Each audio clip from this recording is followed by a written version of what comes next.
teman-teman, ketemu lagi dengan saya Regina di channel Sama Beda.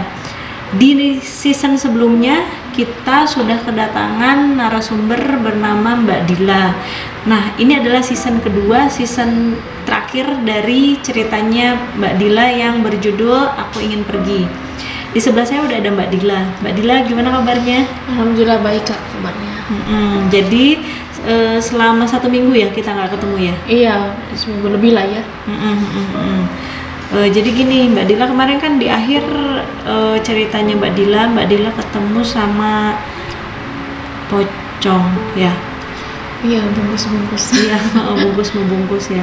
Jadi di season ini Mbak Dila akan menceritakan akhir dari dia berada di kampung halaman. Bukan akhir sih sebenarnya, tapi lebih ke beberapa peristiwa yang sebelum kita kamu sharing pergi kan gitu. Sekarang sebagai awal nih Mbak Dila nih, cerita apa lagi sih? Waktu itu terakhir SMP ya? Sekarang apa masih di SMP ceritanya? Masih di SMP yang belum aku ceritain Kak. Jadi waktu itu malam-malam kita ngadain ekspedisi bertiga, ada aku, temanku sama kakakku.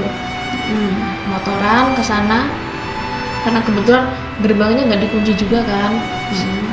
Nah, kita tuh sebenarnya ngelakuin kayak gitu cuma buat iseng-iseng doang, kayak main-main aja gitu. main-main, foto-foto, video.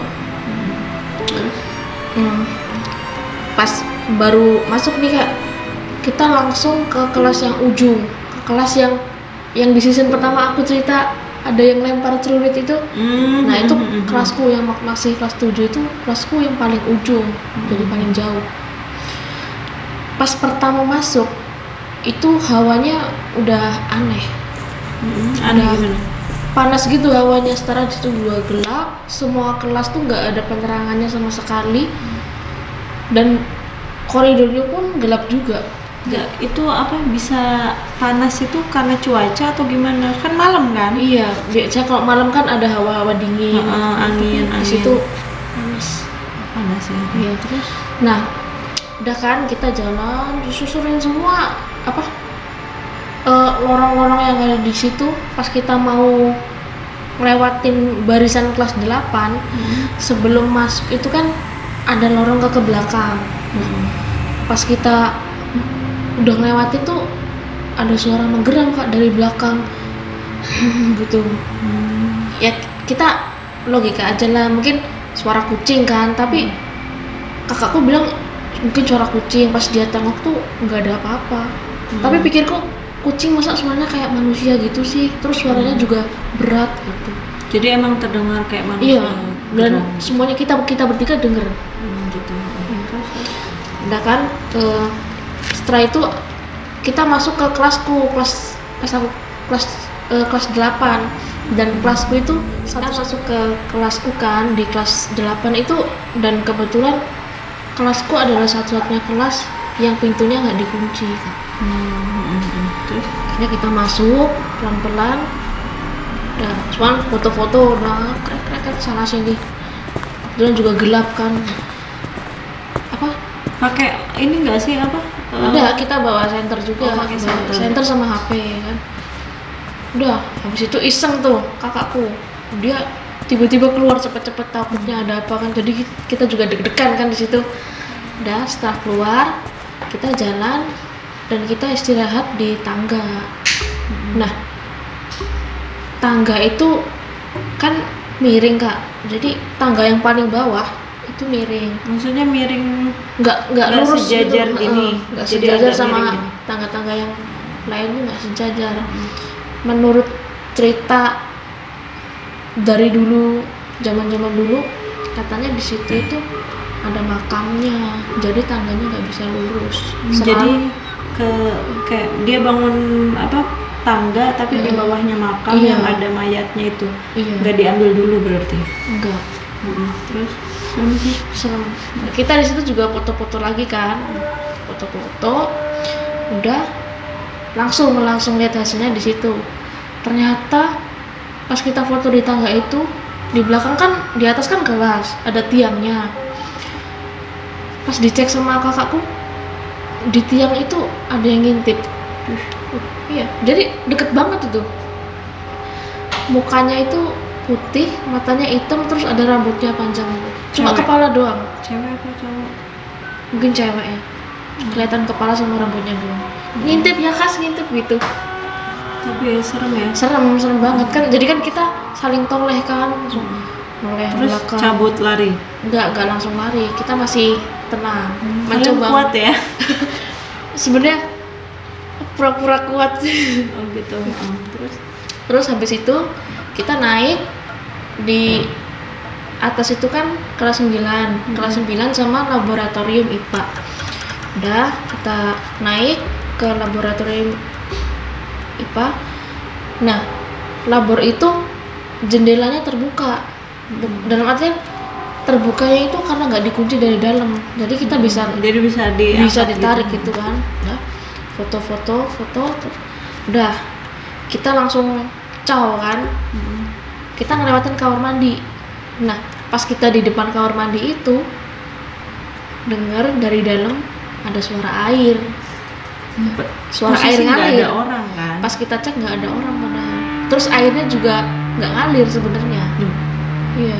Jadi kosong baknya. Kita langsung merinding dari situ. Kita merindingnya dari situ. Langsung buru-buru cabut keluar. Udah keluar. Pas sampai di halaman depan kantor itu kakakku bilang gini, kalian mau nggak aku fotoin buat kenang-kenangan ekspedisi malam ini, namanya kita masih anak-anak. Oh iya kak, fotoin dong. Nah, aku sama temanku ini foto berdiri sebelah pohon jeruk gitu loh, pohon jeruk difoto. Langsung habis itu pulang. Pas kita udah di rumah, kakakku langsung ngecek foto-foto hasil fotonya. Ternyata pas kita foto di depan kantor itu ada makhluk lain yang ikut.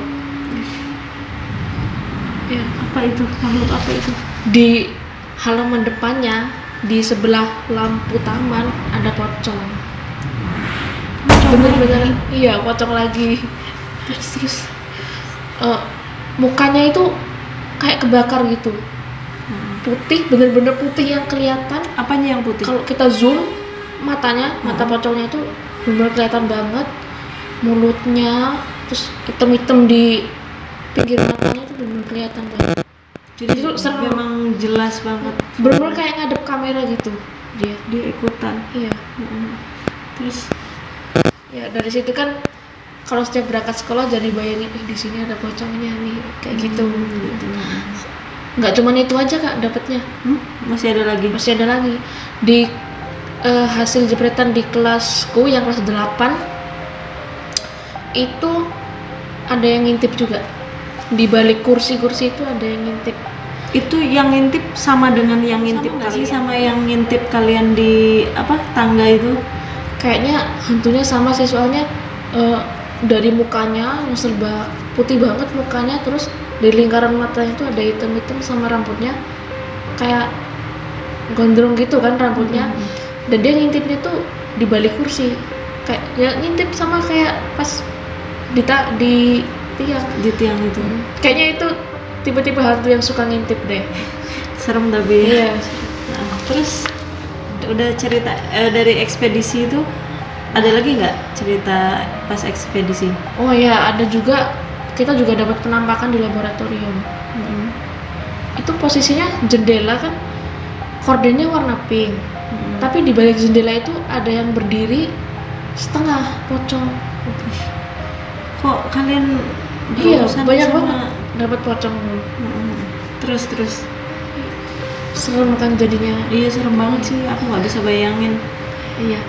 Dan beberapa kejadian di SMP, pernah suatu hari aku pagi itu kan mau ke perpustakaan, dan kebetulan perpus itu deket sama kamar mandi cewek. Pas aku mau masuk, tiba-tiba di kamar mandi itu kedengeran suara jeritan. Sejeritannya itu bener-bener kayak nusuk telinga aku gitu loh kak, bikin telinga sakit. Jeritan kayak gimana sih? Gitu atau gimana sih? Kayak orang yang kesakitan, tapi kayak kesakitan, kayak disiksa gitu. bener-bener jeritan yang bikin kita takut dengernya. Oh gitu. Terus setelah kejadian itu aku sakit selama seminggu. Sakitnya Sakit telinganya Oh, telinganya Iya. sakit. Itu pengalaman pas di SMP. SMP. Terus lanjutnya? Selain di SMP, pas di SMP di Heeh. di SMA juga aku sempat ngalamin. Waktu itu kan aku ikut ekskul dan sekolahku itu ngadain diksar, pendidikan dasar, dan itu diadakannya di hutan, di apa, ada sumber airnya gitulah, ada sungai-sungainya juga. Sungai. Pas kita kan itu dari pagi sampai maghrib kan acaranya. Iya. Nah pas pendidikan itu di sungai-sungai itu, di balik pohon-pohon besar, aku lihat ada orang tinggi besar berbulu dan hitam. Genderuwo gitu. Ya mungkin genderuwo kayak gitu ya kan. Itu nggak ada yang lihat. Cuma kamu doang. Terus selain itu juga ada suara jeritan juga. Jeritan cewek. Sama yang kayak kamu sakit itu bukan? Enggak, itu jeritanya dia kayak melengking gitu suaranya. Itu juga nggak ada yang menyadari. Cuma kamu doang. Iya. Terus selain itu kita nyebrang sungai juga kayak ada suara langkah kaki gitu di sungainya. Itu yang ngedengar kamu juga? Iya. Atau yang lain juga dengar? Soalnya ada orang ada orang tapi itu bukan kelompokku. Jadi dia cewek, rambutnya panjang. Hantu juga. Iya, hantu. Serem ya? Iya. Terus serem banget. Setelah selesai acara itu, pas udah besoknya lagi ternyata ada cerita teman angkatanku tuh ada yang lihat cewek juga di sungai itu. Oh, berarti bareng paling ya? Ya mungkin hantunya sama kali ya. Itu berarti kejadian bareng kamu sama Iya. dia? Acaranya kita bareng. Oh, tapi kamu nggak Soalnya komunikasi sama nggak. dia? Soalnya kan aku kalau ngalamin kayak gitu nggak berani cerita langsung kan. Takutnya jadi heboh atau apa. Acaranya jadi gagal atau apa. Jadi besoknya itu aku baru cerita. Serem juga tapi Iya. dari mulai kamu pertama kali di season pertama itu Iya.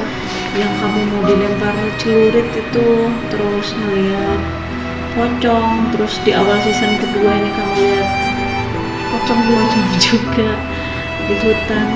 Terus kalau kita kan tahu sih kamu pengen keluar dari desa kamu ya. Iya. Nah itu apa sih pemicunya kamu pengen keluar dari situ, pengen pergi dari situ? Kalau soal pergi dari desa, selain karena aku waktu itu dapat tugas di luar kota, ada juga faktor lain. Kalau dibilang beban, bukan sih Kak, karena aku juga lahirnya di situ kan, besar, tumbuh besar, sekolah juga selesainya di situ. Dalam artian itu adalah tempat lahirku, kampung halamanku. Sebenarnya ada beberapa faktor yang bikin aku nggak nyaman dan traumatik sampai sekarang. Apa itu? Itu peristiwa, berarti peristiwa yang benar-benar besar. Lagi-lagi itu adalah peristiwa mistis. Betul. Karena dulu ada salah satu keluargaku yang bunuh diri, dan itu aku melihat dengan mata kepalaku sendiri. Enggak, maksudnya ngelihat dia proses bunuh dirinya atau Proses udah nyawanya udah nggak ada. Oh, jadi kamu lihat ininya. Ya waktu itu kan aku selesai SMA itu sempat nganggur kan, terus kerja sama gabung organisasi di desa. Di perpustakaan itu kan ngadain les bahasa Inggris. Itu gurunya ada 3. Nah yang ngajar di daerah itu tuh nggak ada yang mau kecuali aku sendiri kan. Jadinya, itu beda kampung berarti? Ya masih satu kampung, cuma kayak pemekaran gitu loh, daerah pemekaran kan, jauh, lewat hutan, lewat kuburan juga kan. Waktu itu hari Minggu, nggak tahu kenapa aku rasanya semangat banget gitu Kak, ngajar di situ. Pas 8:30 udah mulai, tiba-tiba omku datang terus nyuruh bubarin anak-anak. Aku bilang kenapa diubarin, orang ini baru mulai kok. Terus dia bilang salah satu keluargaku ada yang gantung diri dan TKP-nya dekat sama tempat aku ngajar, mungkin sekitar 100 atau 150 meter gitu jaraknya. Lumayan dekat ya. Iya deket terus. Udah kan habis itu aku udah antara takut deg-degan, jadi aku langsung bubarin anak-anak kan.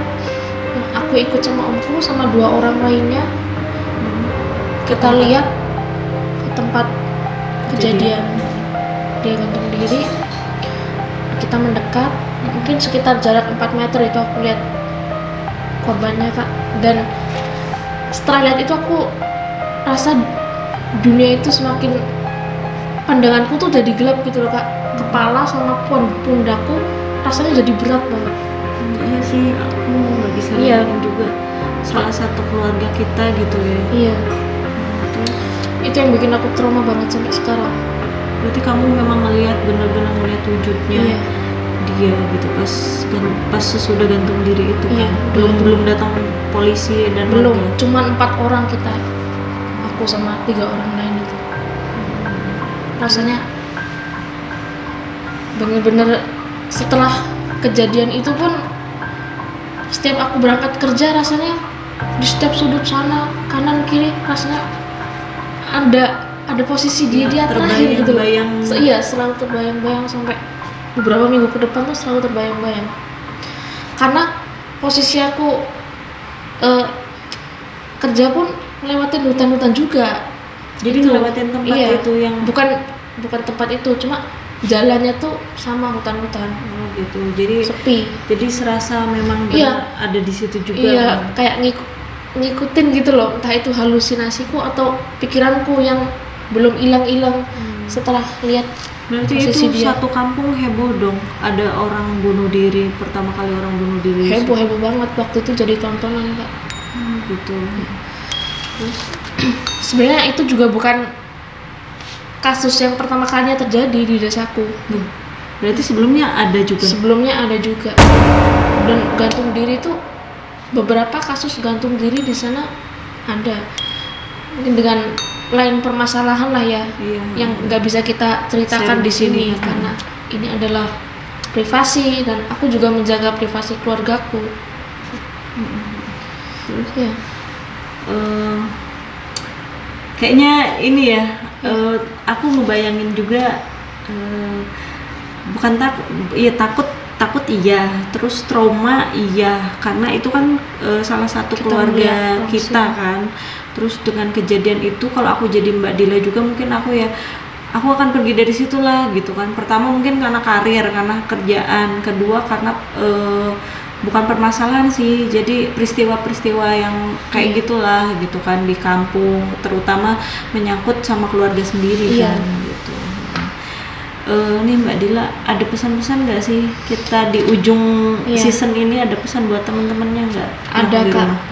Jadi buat teman-teman kayak gini kan, aku juga terima kasih sama Kak Regina udah ngadain acara ini yang bisa untuk berbagi, sharing pengalaman, cerita apapun itu, terutama yang udah aku alamin di kampung halaman. Sebenarnya hal-hal mistis kayak gitu tuh kalau dibilang percaya atau enggak itu tergantung masing-masing bagaimana kita nangkepnya kan. Sebenarnya hal kayak gitu tuh ada. Tuhan menciptakan 2 dunia yang berbeda antara kita yang sebagai manusia dan mereka yang udah alam lain. Itu memang ada. Kita memang diwajibkan untuk percaya, tapi untuk takut itu jangan sampai ketakutan kita tuh terpaku pada mereka. Karena Kita juga harus kita sama-sama diciptakan oleh Tuhan. Kita punya kehidupan lain. Iya, kan, kita punya kehidupan sendiri. Dan sebisa mungkin kita menyibukkan dirilah dengan hal-hal yang positif. Jadi teman-teman, ini di akhir season kita dengan Mbak Dila ya. Siapa tahu nanti kita Ketemu lagi ya Kak lagi ya. dengan cerita-cerita yang lebih Lebih. seru, tapi tetap nggak semenakutkan kemarin sih. Nah, teman-teman yang di rumah, jadi teman-teman, di sini kita ambil hikmah dari ceritanya Mbak Dila ya, gitu. Kalau misalnya kita ini di dunia ini hidup itu berdampingan dengan mereka yang tidak terlihat. Untuk teman-teman yang di rumah, kalau misalnya ada cerita-cerita yang mau diceritakan di tempat kita, boleh bisa lewat email. Nanti kita cantumin emailnya. Terus jangan lupa juga subscribe channelnya kita Sama Beda. Jangan lupa juga like dan komen. Kalau gitu, saya Regina dari channel Sama Beda dan Mbak Dila teman kita, kita pamit dulu. Nah, Dadah.